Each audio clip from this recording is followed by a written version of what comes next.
যেমনটা আপনাদের বলেছিলাম, ঠিক সেই রকমই আজ আপনাদের বলবো বাস্তুদোষ প্রতিকারের প্রাথমিক কিছু উপায়, যার মাধ্যমে এই নেগেটিভ এনার্জিগুলোকে কিন্তু দূর করা সম্ভব। বাড়িতে বাস্তুদোষ থাকলে বড় ধরনের ভাঙচুর না করেও ছোট ছোট কিছু পরিবর্তন বা উপায়ের মাধ্যমেই সেই নেতিবাচক শক্তি বা নেগেটিভ এনার্জিগুলোকে কিন্তু দূর করা সম্ভব। যেমন বাড়ির প্রধান দরজায় সিঁদুর বা চন্দন দিয়ে স্বস্তিক চিহ্ন আঁকুন।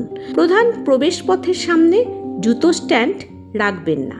বাড়ির কোনো কোণ যেন সব সময় অন্ধকার না থাকে, বিশেষ করে উত্তর পূর্ব অর্থাৎ ঈশান কোণ এবং দক্ষিণ পশ্চিম কোণে আলোর সুব্যবস্থা রাখুন। বাড়ির উত্তর বা পূর্ব দিকে একটি তুলসী গাছ লাগান। এটি প্রাকৃতিক এয়ার পিউরিফায়ার এবং নেতিবাচক শক্তি দূর করতে অত্যন্ত শক্তিশালী।